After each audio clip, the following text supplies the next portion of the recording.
Hi guys, this is Android Nub, and these are the best games of the week. First up we have The Wolf Among Us, published by Telltale Games. Here's the Android port of a popular PC console game. It's a point-and-click adventure game like The Walking Dead. The game has characters from fables in the modern world, and the game is kind of like a detective game.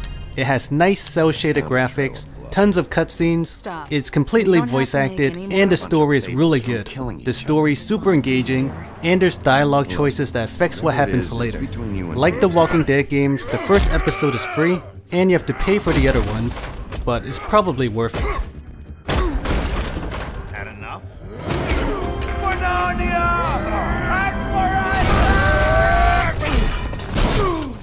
Next up we have Titan Warrior, published by GAMEVIL. Oh, you touch my tra-la-la. Here's a new action RPG by GAMEVIL. Currently there's two classes, Knight and Sorceress, and they have two different job changes at level 15. So you go through instanced stages, and there's a joystick to move and a button to attack. There's also different skills you can get.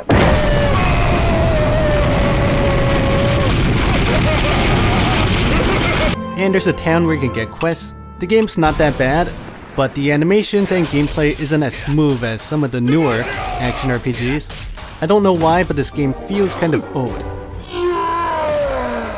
But it's still not too bad. There's boss battles, new equipment, and you can party with other people. Interesting action RPG to check out.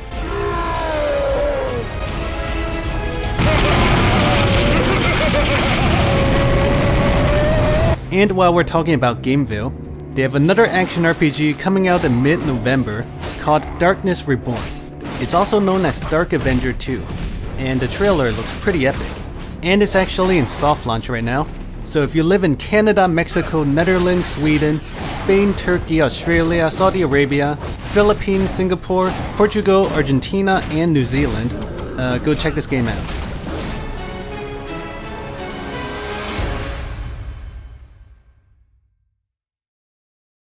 Next up we have Divine Might, published by Kabam. Here's an online RPG, similar to those browser MMORPGs. There's 4 different classes, Knight, Mage, Warrior, and Archer. You wanna play too? So there's a town where you can get quests and see other players, and the combat is instanced, where you tap to move and your character automatically attacks. There's lots of stages, some different pets you can get, and there's lots of boss battles. The graphics aren't that bad, and them loading screens. But the game may feel kinda generic. Kind of interesting game to check out. Oh, you wanna race?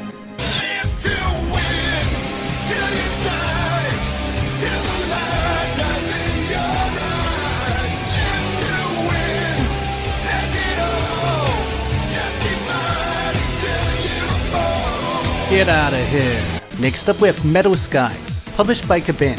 Here's a fun first-person airplane shooter. So you're in a plane, but you don't actually have to steer your plane. You just have to tilt your device to aim where to shoot. And then you hold the screen to shoot. There's also missiles and you can guide them. There's lots of single-player missions and there's multiplayer. The multiplayer is kind of weird. You see their plane in front of you, and they see your plane in front of them. So technically you're both shooting at each other. And it is pretty fun. This is a fun dogfighting game to check out.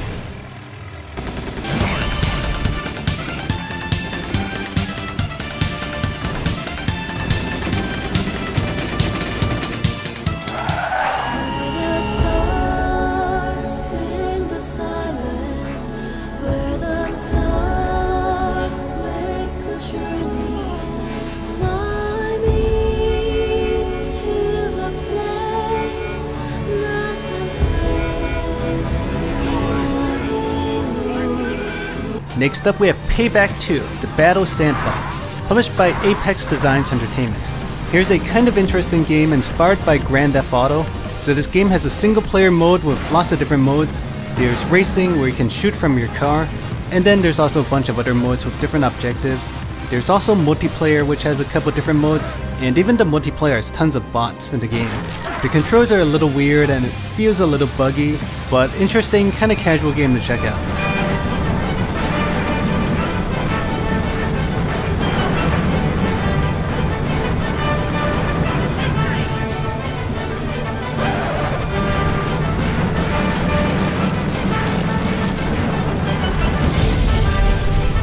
Next up we have the Bot Squad, Puzzle Battles, published by Ubisoft Entertainment. So here's a puzzle tower defense game. This game has two different modes, an attack mode and a defend mode. In the attack mode, the goal is to collect all the stars and reach the exit. So you can draw paths by dragging your bots, and you have to avoid the towers. In defend mode, it's like tower defense, where you place towers to stop the enemies. So this game's like tower defense mixed with puzzle. If you like these kind of games, go check it out.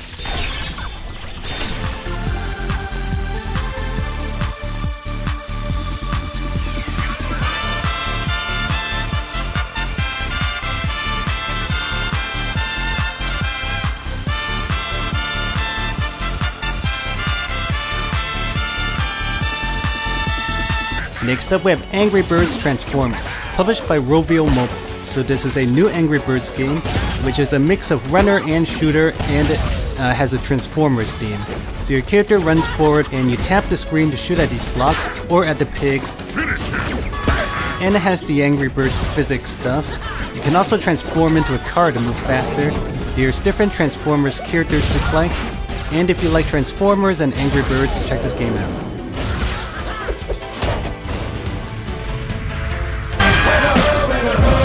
Next up we have The Dead Beginning, published by Kedoo Entertainment. Here's a zombie survival game. It plays like a survival game where you have to kill a certain number of zombies. Graphics and animations are okay. It's not nearly as good as Dead Trigger, and I thought it was way too difficult. Zombies just keep respawning behind you. But if you're looking for some random new zombie shooter, check this game out. Next up we have Frederic Evil Strikes Back, published by Forever Entertainment. Here's a pretty cool music game with good music. It has a quirky story, and it has music battles where you have to tap the notes when it comes down. I didn't do that good in this game, but I like the music. If you're interested, go check it out.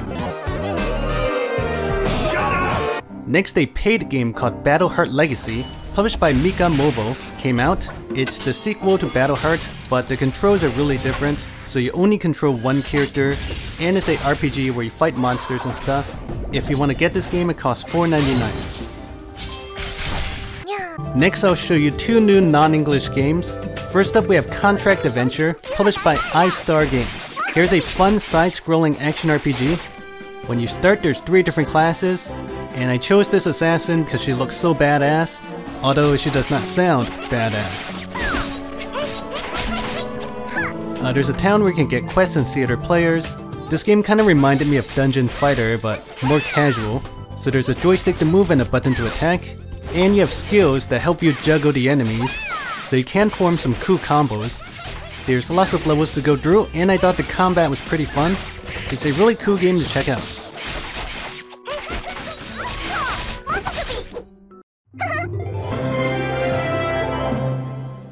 I'll scout ahead. And last we have a new Korean game called Class Origin, published by Golfzon. This is a 3D online action RPG. The graphics are colorful and reminds me of Persona. When you start, you can play as 2 different characters. So you go through dungeons, fighting enemies, and the combat looks really cool. Joystick to move, a button to attack, which also auto-targets nearby enemies. And there's also skills to use. I thought the game was good, but it does have some latency lag since the servers are in Korea. There's also other players in this game. Pretty interesting Korean game to check out. Anyway, that's all for this week. Subscribe for more videos, and thanks for watching.